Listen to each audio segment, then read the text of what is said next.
This is the Take Your Turn 2022 tournament hosted by Groove of War. Groove of War hosts Wargroove commentary and analysis. Link to their channel in the description. Take Your Turn is an event composed of 3 sub-events: Wargroove, Chess, and Go. And obviously on this channel we're looking primarily at Go.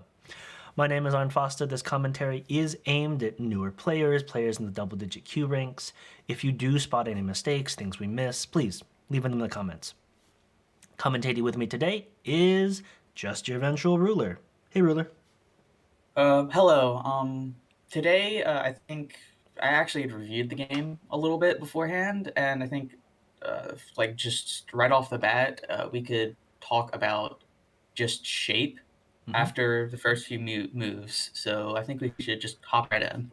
Awesome. So today we are going to be looking at round 1, game 1 between Zeronix playing black and Atreides playing white. And at Ruler's suggestion, let's hop right in. So if we're looking, we go a couple moves in. Talk to us about shape. Start us off. Well, the reason shape is very important in Go is that whenever you're playing, especially when your opponent starts to get aggressive, bad shape usually leaves a lot of defects or leaves you over-concentrated. And what that means is that either your opponent will be able to abuse that weakness somehow, usually in the form of quite literally cutting you off, or what we call Aji, which is using those defects to get stones in places that would have lost you Sinte otherwise. And over-concentrated just means you have a bunch of stones that are too close together. Right, which is inefficient since since our goal, since it's a turn-based game and every player is going back and forth, and you have the same number of stones that you can put on the board, -1, that the over-concentration means those stones could be being used elsewhere. They can also lead to, the over-concentration can also often lead you to cause unexpected complications because you've got way too many in one place. What do we think about? We've talked a little bit in other games as well about the centers, so we maybe don't have to belabor that point. But at this stage in the game, it feels like there's a very clear distinction between how Zeronix and how Atreides are trying to play this out. Yeah, one person's obviously just trying to develop the sides and the corners because they're very efficient to develop, and the other one is trying to take the center. The big issue is that already white hasn't taken enough of the center. As you can see, it's already much smaller. Even if you get the sides, it's unclear because black can still come in and do things. So this is mostly a counting issue, I think, thinking that this is just intuitively big enough, but it isn't. The corners are huge, especially if you don't try and invade it or anything, which even right now it's to co after some of them because Zeronix was able to enclose them. I did want to, you mentioned this in another review, and I did want to just highlight this again because I think it was a really great point, and just the difference between what Zeronix is going to be dealing with in this game versus Atreides, where Zeronix playing black, if we look at any one of these corners, is going to be dealing with, most likely 2 different points of attack, though you could argue you can try and come in from behind as well. But in any one of these corners, there's only a couple paths of attack here to worry about. And if this group in the left-hand corner, for example, is under attack, the right group or the bottom right group are fine. You're not trying to manage two big groups at this point. Whereas, as you've talked about in the center, especially this early on, any white or Artian, the Atreides here, has to worry about not only attacks from any direction, because they're trying to build it only in the center right now. Any and all attacks are going to have an effect on the entire structure. So an attack from the top left affecting that part of the board, because we're dealing in this one big space, begins to create instability in this entire group. And you don't have the kind of flexibility or the stability that I think Zeronix can play off of in this early part of the game. But if we just, because I know you, so if we're start looking at shape and looking at over concentration of stones, you can already tell at the top that like the top, or not even top, just the left side, Left. right there. Yeah. When we think of like over concentration, at least when it comes to walls, there's a general rule that if you have a stick, which in this case is from B to D9-ish, 10-ish, Yeah. that little square area, that we would consider that a wall of 3, even though it's not directly connected. Spacing is a little funky. It's if you have 1 stone, that counts for two spaces away you can play, and then every extra stone you add an extra line away. So in this case, Yeah. you have let's say you have just 1 stone, Oh, sorry, 1 or stone. Mm-hmm. yeah, just 1 stone. You can make a 2 space base out of it. That's a very common way of settling that group, because 2 space base often gives you just enough room to live. If you have a slightly bigger wall, you can play slightly farther away. And let's give something like 4. How much would that? That'd be 2 plus 3. That'd be 5. You can play 5 spaces away from that, and this is considered good balance of distance to your wall. Otherwise, you're either leaving weaknesses if you go too far, or you're starting to get over concentrated and being inefficient. Right. And sometimes those inefficiencies are going to be sometimes those inefficiencies are just a loss of potential points. Other times, if you're really that concentrated, it can leave you without the ability to make eyes and put your groups in danger. It's obviously maybe less likely to result in the same kind of weaknesses that if you spread too far. But often, if you're really concentrated and playing too conservatively, I know in my games it's often happened where I suddenly find that I don't actually have enough space to make eyes, and I end up with a giant wall or a blob that gets Too heavy. Yeah. Too heavy. Though I would like to point out that just because you're over concentrated, or in this case, just might have a lot of influence, it's not inherently bad. You just got to figure out how to use it. In this case, it's hard to use because you don't have enough space to use it, and there's nothing to really attack with your wall. So you have a floating wall that you're going to have to probably save, that black is using to basically say that you're inefficient, that I'm going to get more points than you. And that's when it becomes hard to use. Yeah, I think you have a great point here too, just in sort of when we're trying to analyze what our options are. If we're looking at this these 3 stones here, like reasonably, what are we expecting to be able to attack? With the presence of that C14 stone here, it feels like we're only at this point reasonably looking to get only a couple of moves in, as opposed to if we were trying to explore something up here in this area, even down here. Right now, if we had stones in those areas, we would have a lot more room to play with. And so Atreides is, as white, is putting a lot of stones down and a lot of moves to. I'm guessing this here was really a desire to kind of divide and prevent C14 and C7 from connecting. But I think, as we've talked about a couple of times, in terms of value, especially if you're going for the center, and you've mentioned this in talking about influence play, if you're playing to the center, trying to get that established as quickly as possible. If you're going to do something bold like this, where you literally start in the center, trying to do your best to secure that, rather than cut them off and save potentially 8 or 10 points here.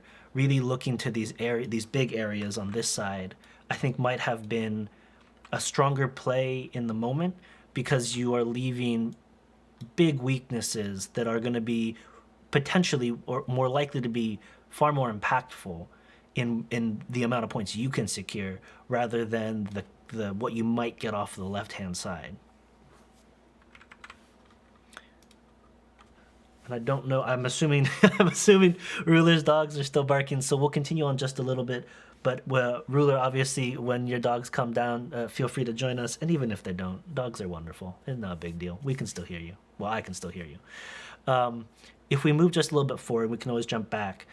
I think that black. One of the things that Zeronix does in response to this that is nice is that I do think that there are some bigger. There's still, in my mind, very big plays and big areas I'd be looking at as maybe a little bit more impactful than falling with a C13 play. But I don't think that the C13 play is nice in the sense that it just further solidifies this corner.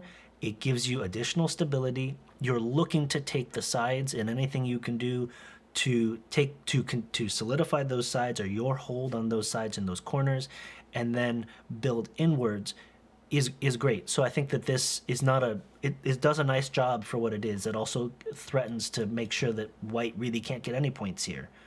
Granted, again, when we're looking at options for certainly the start points, or even just if we want to be super aggressive, looking to push in real soon, I think that we have other options we can explore if we really want to play more defensive and shore up that corner. I think that there's some other things Zeronix could be looking at that might be a little bigger, because if white ends up taking, let's say white ends up coming down here, you still have the ability to play down.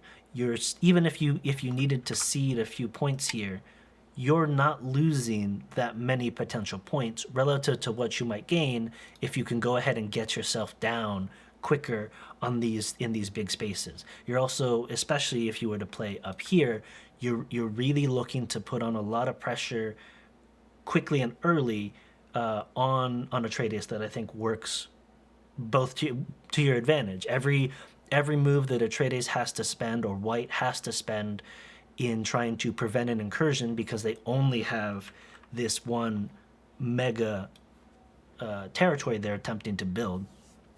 Every move you can spend putting pressure on them, even just pressuring those weak points to force them to add more stones, you can simultaneously build up and strengthen yourself so that by the time they feel like they've got their territory settled in the center, there's nowhere else for them to go. So in terms of sequencing, I might look to play a little bigger there, but it's still effective. And we see right after that finishes and resolves, Zeronix does a nice job of looking to that corner with 017. Is simple, strong, and gives you a stronger base now. Now you've got these two stones to push forward with. We got ruler back. Hello, Yay. Hi, I let my dogs out. I'm sure they're happy. They didn't want to stay inside. They were too big for this world. That's they fair. wanted to go eat cat food. Sometimes you just gotta eat cat food, you know. Yes, yeah, I understand. Yeah, me too. Sure. What do you think? So we were just talking a little bit about sequencing there. On Zeronix maybe playing in the top or the right hand side a little bit quicker as opposed to falling with the C13. But I don't know if you have any other thoughts about this day of the board, or we can go ahead and move forward. So this is a little, probably, it's not even that advanced, but it's like play style. Mm-hmm. I personally wouldn't play 016 here. It feels a little too close. There's not enough influence to warrant you really needing to play this close, in my opinion. Especially with the board state, I would probably play at N16 instead. A little more aggressive, a little more ambitious, a little closer influencing, because that's where your opponent wants to play. The computer probably hates my move, but I think just strategically it makes more sense to me. And it's also closer to how I would play. But there's no fault to playing what Zeronix played. Right. So, and I think that 017 probably is a little bit stronger in trying to lock down the corner, which whether or not you're really worried about an invasion is a valid question. But if they were, I could see playing a little bit more conservatively like that. But it does. I mean, you are closer to the corner. You are more up against the side of the board, and it does leave you with a little less room from which to jump from. You're a little bit slower than you would be at that N16 play. I would like if they invade, I think the main game plan is to keep them on the right side, because you can just say, okay, you can have that right side, but I'll take the top instead. And if they fight the top, and then you should still just have enough points. Is my main plan after this. Whereas once you enclose, you're right. You pretty much halt an invasion unless your opponent needs to do it. In which case, they probably should. Still, they don't have enough points, so they do need to live in co, which could mean they still lose anyways because you have to fight that. However, it does make sense to hold the corner here. Just say, I'm going to be more efficient than you. So we have this play. I think one thing maybe I think that would be good to talk about in terms of over concentration of stones is that we have Atreides here. We see in the beginning of the game. We have it seemed like was looking at the whole center as the territory they wanted. I think, as you mentioned, maybe overestimating the amount of points you could really get from this, reliably get from this. But if that is their goal and we understand it correctly, the vast majority of their stones, like 60-70% of their stones, are all off to the left side, and our right side is entirely undeveloped. So with that, the fact that Atreides then or Artian then looks to play at J16, I think for me feels small. It's doing two things in that it's continuing to build up the side here. It is trying to put some pressure in, but I think sort of reminiscent to me of this left-hand side, the amount of pressure you can really put in here feels fairly minimal, and you're still leaving open for two sides too. Two sides that are just big. And if your goal is to get those sides, getting stones down there as soon as possible seems like that should be the focus. So sort of moving from one stone to another and kind of methodically inching along feels like it's sort of counter it runs counter to this idea of playing big and being big and then kind of solidifying. You're sort of doing the turtle style of very conservative, let me move forward play that I think, as you mentioned, if you're going to do something like that, something where you're already taking the corners fits a little better than when you're trying to take the entire center. Yeah, and another thing is that Tengen isn't really being useful here. Your stones are already close enough to where if any invasion would happen, you could pretty easily run them in to one of your groups on the left side because you have so many stones there. So it's the Tengen is kind of redundant here. Mm-hmm. So because of that, you're just down a stone playing second. So it's just gonna be painful. And especially with how slow you're trying to play the center, it's going to be really hard to get any meaningful amount of points. Especially with the shape weaknesses at the D13-ish area, that square. You have a bunch of a compromised diagonal that hasn't been fixed yet. You have a bunch of cutting points there, and the Knight's Move does have a weakness at its waist. You just have a bunch of shape weaknesses that eventually will be exploited later on, that if Zeronix needs to invade, they have Aji they can use. Right. So I think it is a great point that even when White is trying to play slower, and it's sort of counterintuitive to the style, but even as they're playing slower here, it's not solid enough to at least make you safe. It's an overconcentration of stones that are still leaving you with a lot of opportunities for Black to come in and try and exploit that later and still cause you problems. Yes. Let's jump a little bit further into the game as things develop just a little bit more. I'm going to try and get up to move about 50. And there's an important shape thing. Several important shape things that happened. So let me catch up a little bit to see what move exactly. So we'll start from around move 31. I think that's a good place to start, just briefly going over some shape things. So Black peeps here, and white builds a wall. And this is important. You're making this heavy as white, so you need to treat it as it's powerful and strong, because it's your farthest most wall, and it's the strongest thing on the board right now. And because of that, after after black peeps here, and you block, the cut is really not a problem. Mm-hmm. And then when black tries to invade, fixing here is, even though it might make good shape, it's inefficient and too heavy right now. So next move will show what I mean. You fix, and then you let black come in. And this is probably about urgency a lot. Black isn't really threatening to exploit that cut with the move they played on move 35. Right. And because of that, you don't need to respond to the one defect you have on the strongest thing on the board. It's probably more important to... You're losing here, so you might want to start fighting. So an attachment on P7 might be correct here. It's a little risky, but you need to go for it.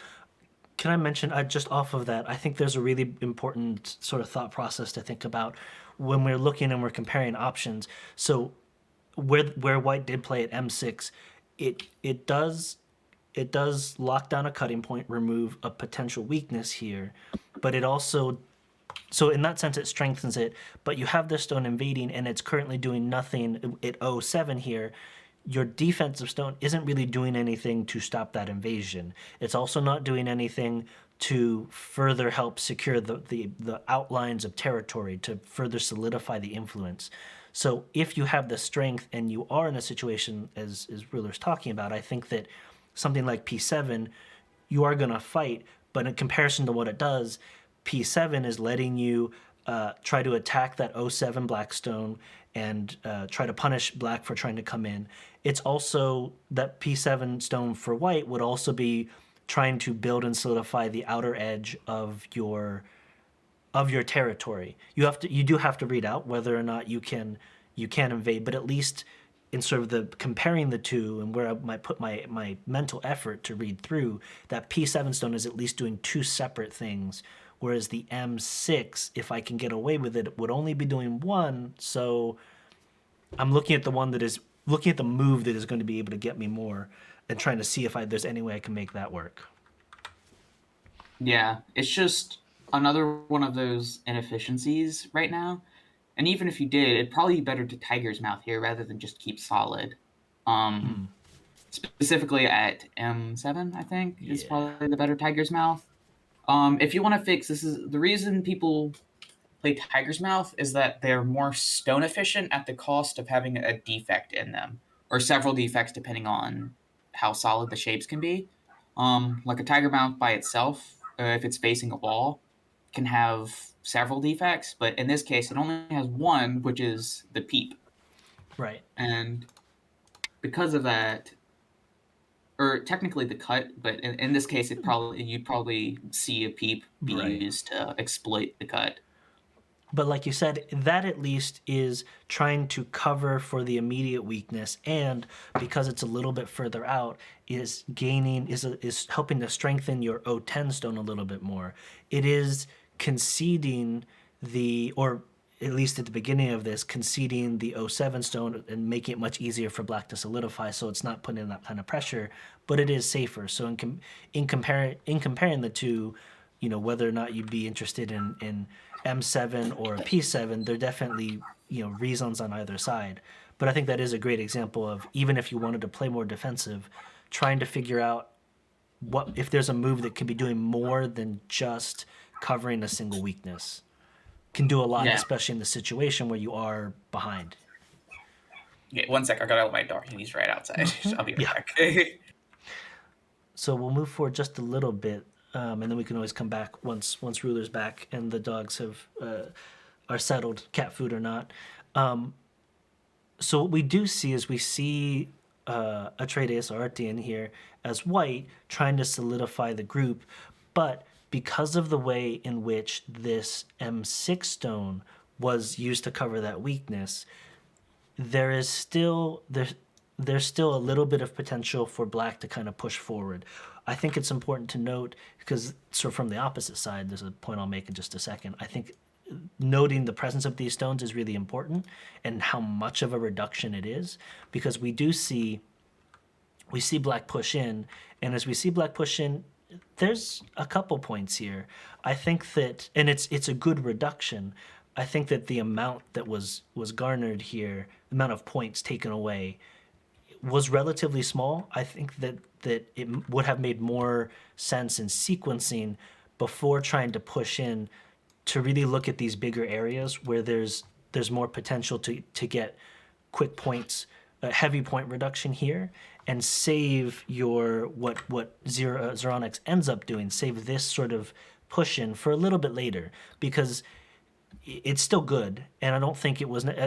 White does need to respond in some way, so I don't think it wasn't necessarily a gote or a play that loses initiative, but every move that you make is giving your opponent the option to try to play elsewhere, to tanuki and take something bigger if they really feel like it. So I could also see white feeling like that space here might be more consequential than defending immediately, given that you have the presence of these two strong walls here, and you already have the stone in the center, this Tengen stone, that maybe there's some other ways to look. And if that were the case, then black's invasion would have potentially lost out in terms of potential. White obviously responds here, and Zeronix still can take advantage of Sente here in initiative, so it ends up fine. But I do think that this move that they do and then make it M12 may have been better, or the looking here may have been better sooner, and saving some of this later. The other thing too, I think, is now that this is settled, an important thing to remember is you can have your eye on this weakness. With things settled like this, welcome back. Yeah. With things settled like this, you've now also reduced the possibilities for potential threats, because white is even stronger right here. So this play at M12 certainly threatens to kind of reduce, and also to pull back and keep itself alive. But it isn't doing as much as it might have been to threaten to connect in here. Whereas if you had left this open first and kept this space open, and instead come down first, your ability to get stuff, your ability to really connect within the space, I think, is still extremely limited, not huge, but at least is a little more possible than by the time you actually go to do it over here at move 50. So sorry, Ruler, Yeah, I've been paying attention a little bit. Cool. I think another thing to focus on is that you're also, whenever you're invading, or not invading, but this is reduction, right? Whenever you're reducing, the main issue with reduction is that you make it harder to invade, because you give strength to your opponent at the cost of reducing their points, right? Another thing I think is that on the move that you're currently showing, Yep. white doesn't need to respond. You're right. White should probably just play elsewhere. And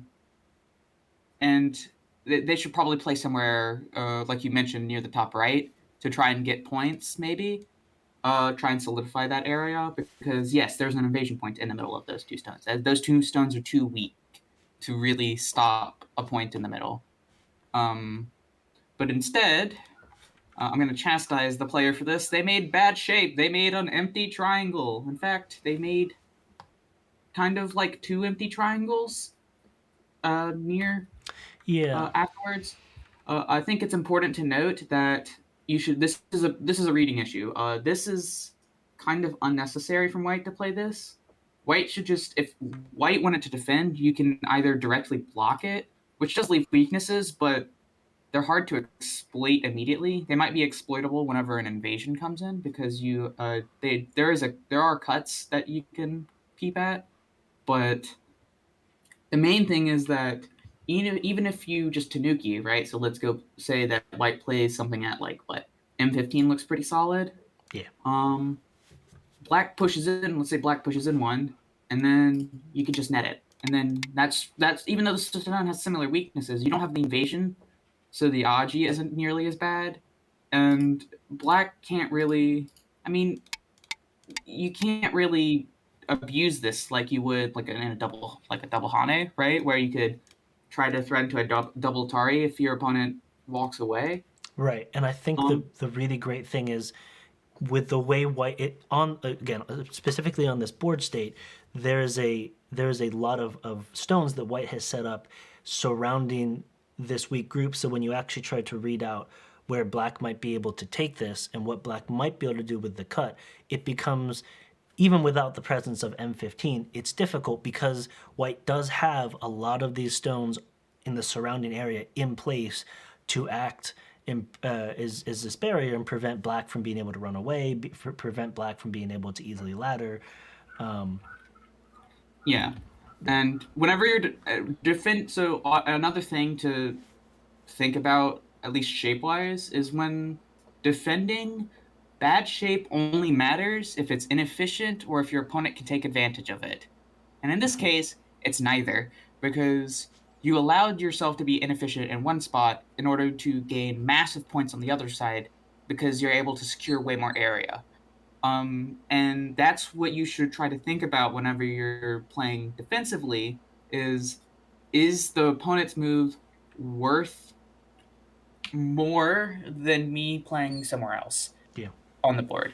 And that's really hard for newer players to think. They like to respond to everything because it's easier to play like that. It's definitely, yeah, it's definitely easier. And not to belabor the point, but I think you just reminded me of a fear that I know I had really early on and for quite a while, which is that it was difficult for me to accept that throughout the game I would need that my stones that I would need to be able to accept that there was ongoing risk on the board.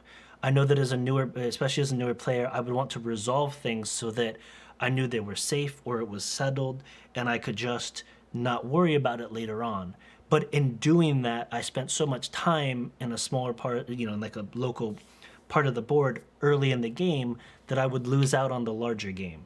And so here, yes, you could. It's sort of more generally talking about whether or not we defend this.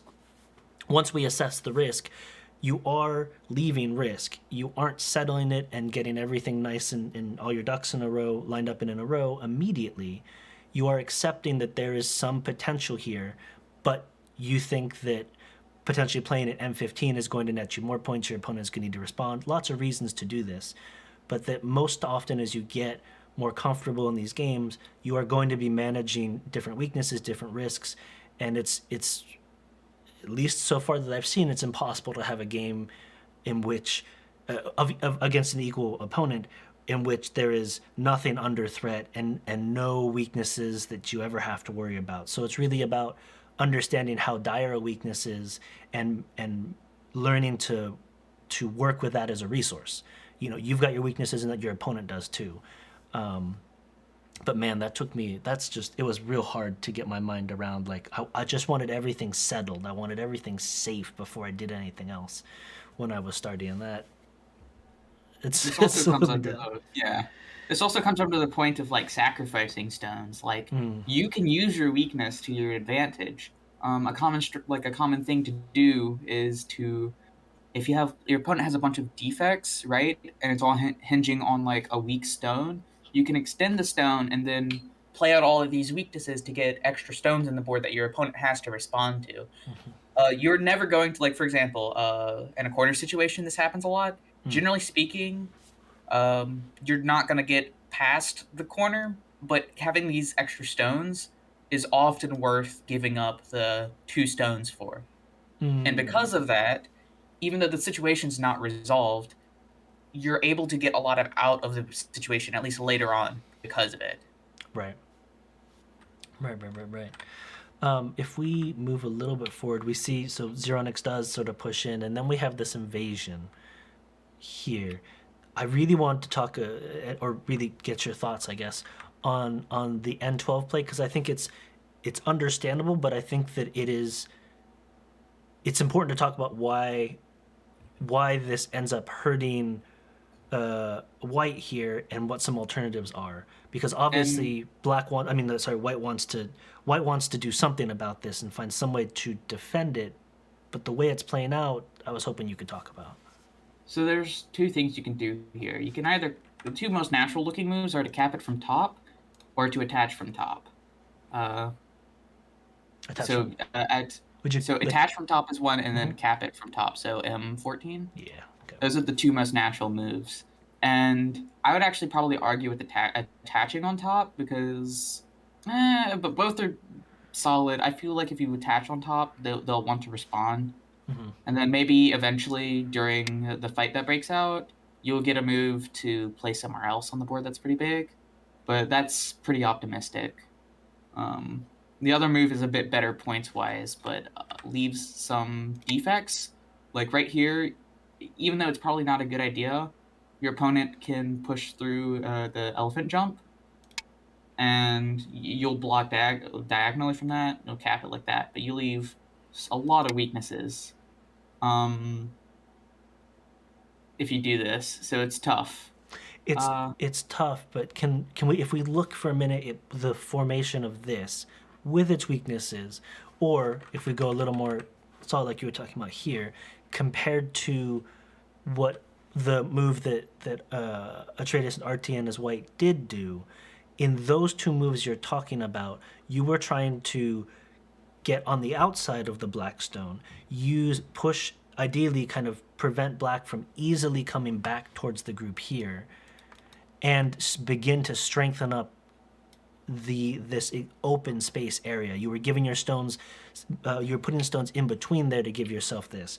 Whereas this N12 stone, it pushes black a little bit it does push down on black. Black can't go to the right. Black still has free reign to go up, can certainly dive in if they want to, and there's nothing preventing them from beginning to jump out. They can jump out and have advantage and get out quicker. So I think that in terms of how do I deal with this, if we're still looking at how do I keep my territory, the moves you're talking about and exploring, I feel like, do a lot more to simultaneously put pressure on black, but also try to prevent black from simply being allowed to dig into your territory and then get out scot-free. Yeah, this is mostly a question about direction of play, where you should play. So, for example, a knight move could also work here if you want to be a little more optimistic about your territory. So, knight moves at N something, yeah. Large knight's move even could work at either large knight move. The main thing is that whenever you attach from the right here, the issue becomes you're strengthening your opponent back towards their territory. Not only does attaching pretty much make them want to strengthen that stone, it also allows them to get a little bit closer to their own stones, which makes it much easier to get back. Not only that, you also mentioned that you could go left, and earlier we mentioned a lot of the shape weaknesses, and there's a lot of shape weaknesses. You can probably get a bunch of free stones on the inside, and that could be enough to make life there, which would be pretty game-ending. And so, literally, just as you said, Zeronix says, "Okay, you're going to push. I'm going to move back. I'm going to keep these stones. I'm going to strengthen the stone by just attaching and moving forward. But I'm also going to be getting myself closer to the two stones in the corner to make it way more difficult." And so I think that I think maybe Atreides was thinking that a knight's move early, an immediate knight's move maybe was too weak. But I think the potential issue here is that now black has, just with that additional second stone, it feels like black has a lot more stability with which to try to force its way out. Yeah, black is much stronger here than the combined power of the other stones. You also leave a weakness with jumping out here compared to the other way. If you just do the knight's move, your connection can be pretty strong because you have the O12, I think. O13 spot for your connection. That's a much stronger connection than what you do, or what Artian does, because now black can push in there and try and swallow that stone and still get out. And if you push, you leave a defect, and then black can push up now. Or even cut. Yeah, cutting also works. Cut would be one concern, but sorry, as you were saying, you can simply push up and yeah, you can't, and now you can't directly block. It's too weak. Then you just cross-cut. Yeah. Yeah. So I think you're absolutely right. So if we look at what happens, we do have Zeronix instead try to go out a This is little bit also a quicker. viable move, I would say. It's just a little more passive. It's less forcing, I would say. Just a little more worried about, ooh, that's good shape. Or I would say that's pretty good shape, at least with how cramped this was. Almost a table shape at what? Let me move 59. Almost the table shape, but you're making the turtle shell here, and it's good for an eye, which is actually really useful in an invasion. Yes.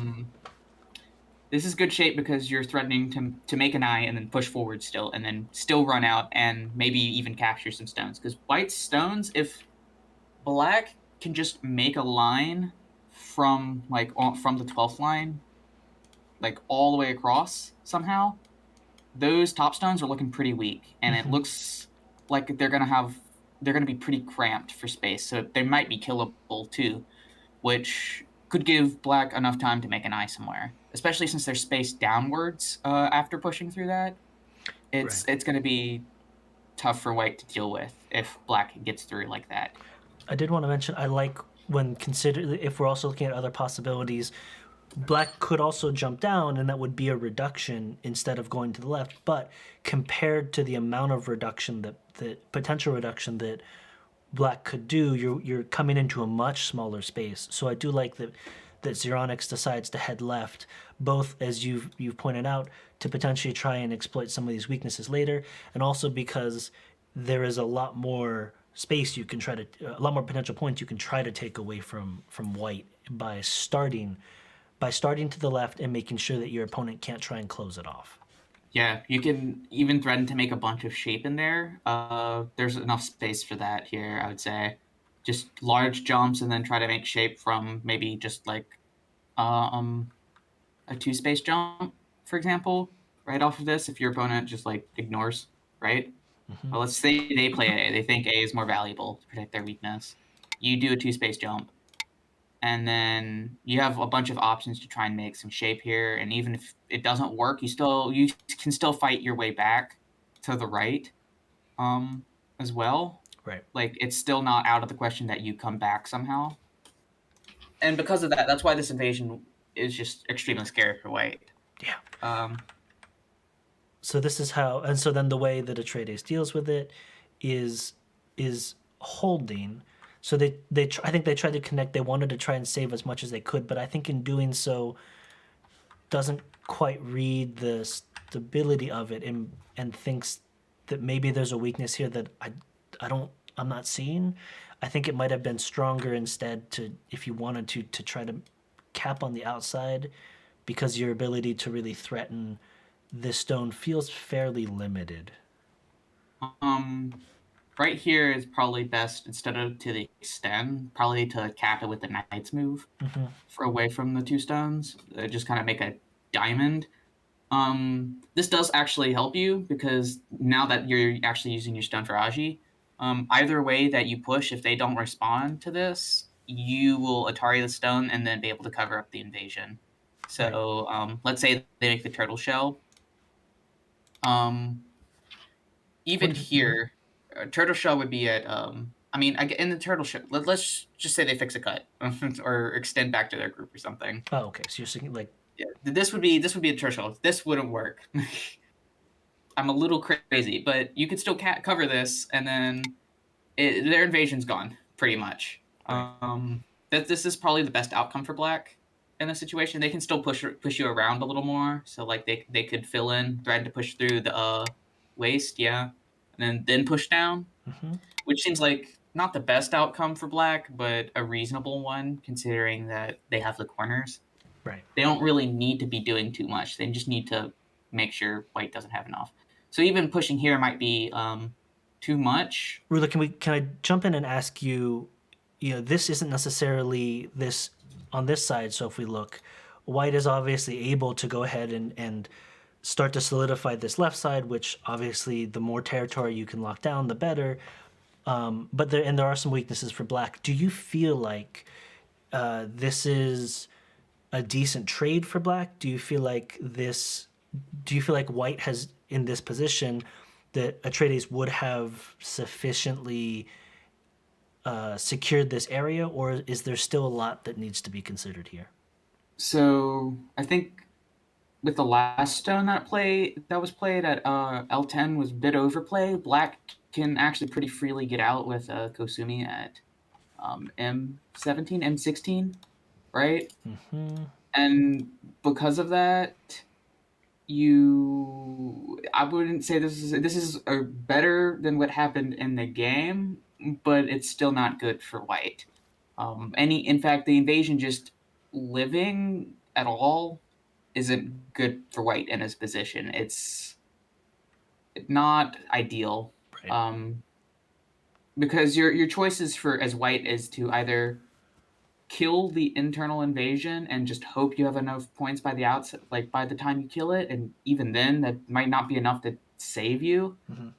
or allow the invasion to live at the cost of all of your points and pretty much a guaranteed loss.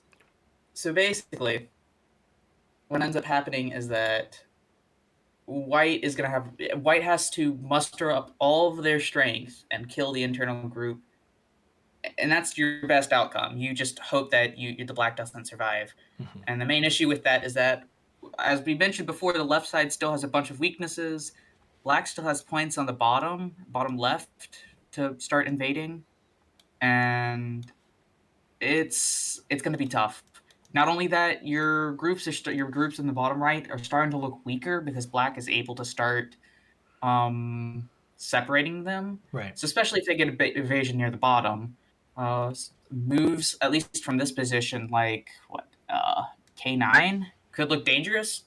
It doesn't look like it immediately threats it. It puts the stone in Atari. Oh, you're talking about K10? Oh, sorry. K9. K9. Yeah. I was looking at J. Yeah. Right. Whoops. Yeah. Oof, it's white's move. Oh no. There we go. Yeah. This is scary because if white doesn't respond, it's hard to prevent black from getting an eye or running out here.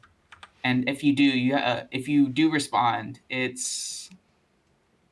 you're still risking invasion possibilities. Black can still threaten to run out.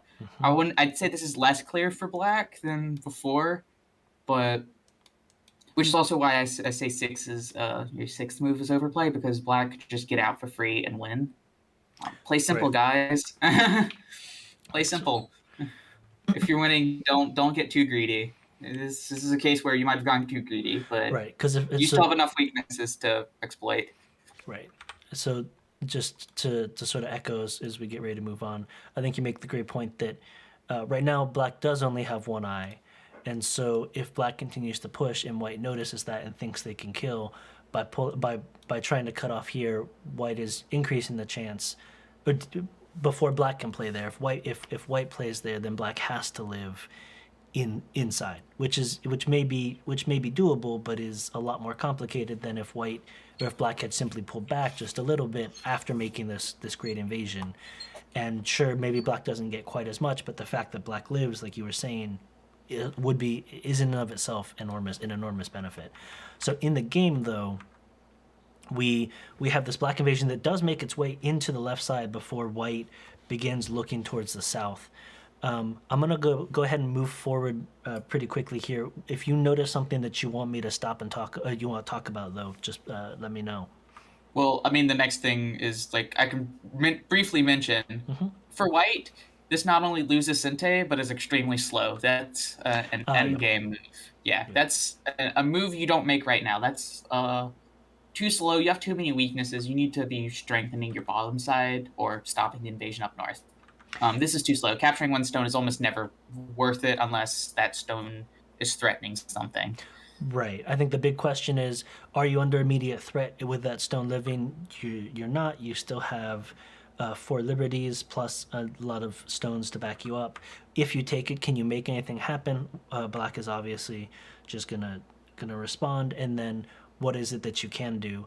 Even here, I think that if you recognize that there's nothing that can happen, or in this case, the existence of that one stone is less material, rather than spend the move to also close it down, that's another opportunity that you could be looking to play elsewhere. So you don't. I think it's important not to get yourself stuck into committing to something. If you recognize you may have made the mistake that you felt like this was more impactful and it didn't work out.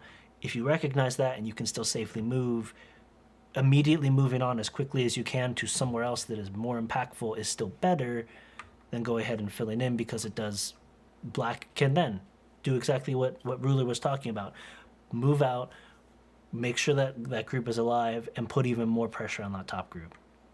Yeah, and now it's really hard to kill it because the group is now a long night's or a far night's move away, and so that's going to be hard to disconnect, because if you try to cut, I'm pretty sure you just get if you try to disconnect, it's too strong. Yep.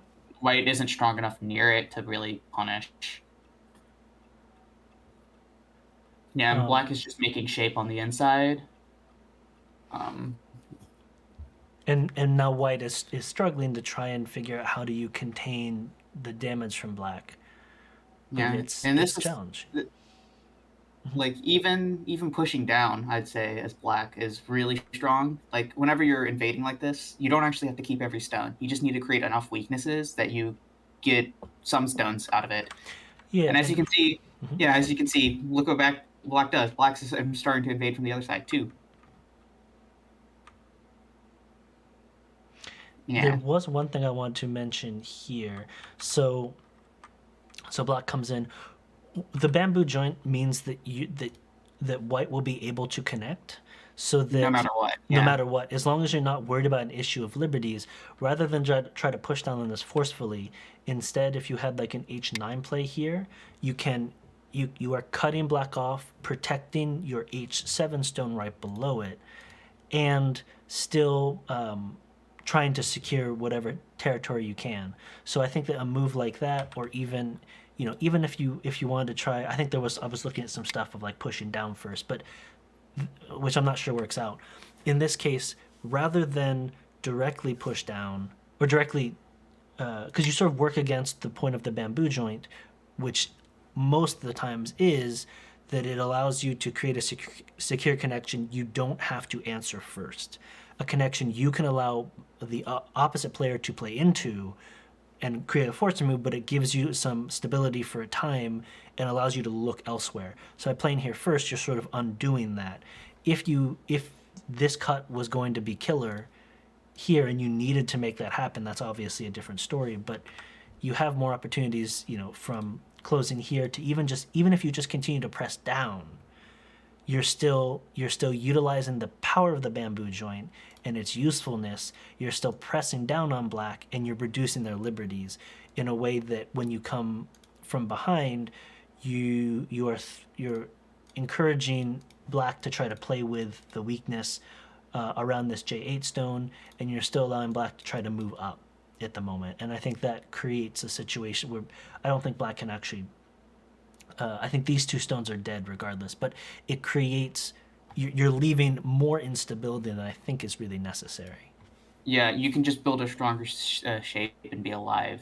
And it's also important to note that by closing that off, you're also threatening to take the vital point at F5 near the bottom to net that stone in, which could actually be very strong for white, because other than the free stone, that's a stone that's guaranteed to be alive, or not guaranteed, but pretty close to guaranteed to being alive, and can push off into black's territory, which at this point it might be strong enough to actually start pushing in to black's territory a little bit, which is kind of what you need right now, since black has had a successful invasion.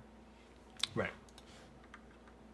So if we look at how it does play out, and at this point we have really, I think with a little more time I'd want to talk about some sequencing stuff, but I think for the most part everyone is sort of shoring up what they were able to take home, and the territories are getting settled. Yeah.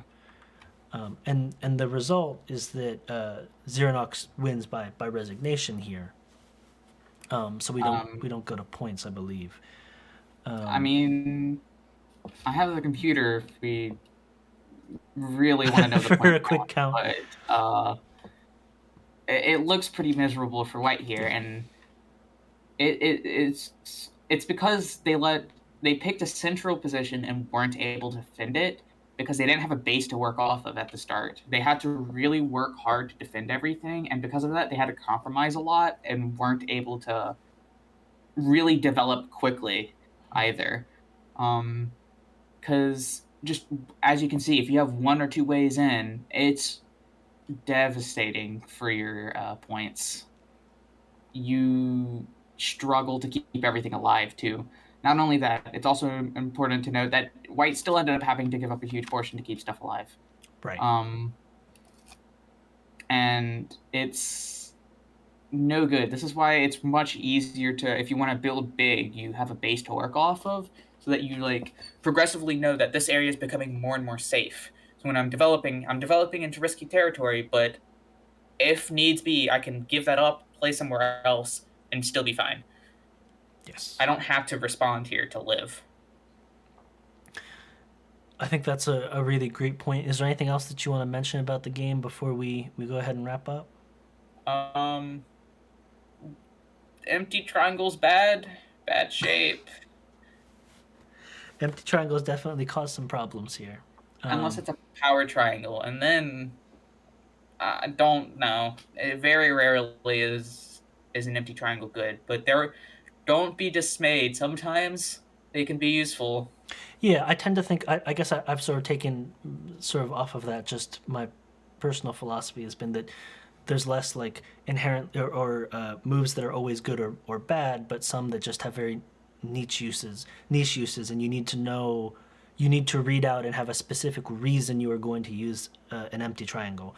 In most other instances, if you were to compare it against other alternatives, there are stronger alternatives, there are quicker alternatives, that most times using the empty triangle, there are other ways that you can do it that don't leave weaknesses, or at least don't, that are better and more efficient. Yes. But there are times in which you'll read it out and you feel like there's a specific reason you want that there. And as long as that's the case, that's really different than sort of relying on it to use. Yeah. No, but that's a great point. Yeah, it's also important to note that I'm perfectly fine with you using empty triangles to cut off your opponent. That's good strategy. Good strategy. Or to make a connection. I actually did that in my game. Go back to Exmo, I think, game 2. I actually ended up using an empty triangle in order to both guarantee a net, which I overplayed, but I guaranteed a net, and I guaranteed a connection back. So... Right, and you're able to do two there things. There are situations. Mm-hmm. Yeah, there are situations where you might want to consider the empty triangle. Cool. If you're a fan of chess, Wargroove, turn-based games in general, absolutely check out the Groove of War channel, where they've obviously got Wargroove replays, but also chess replays from the tournament. And thank you again for watching. See ya.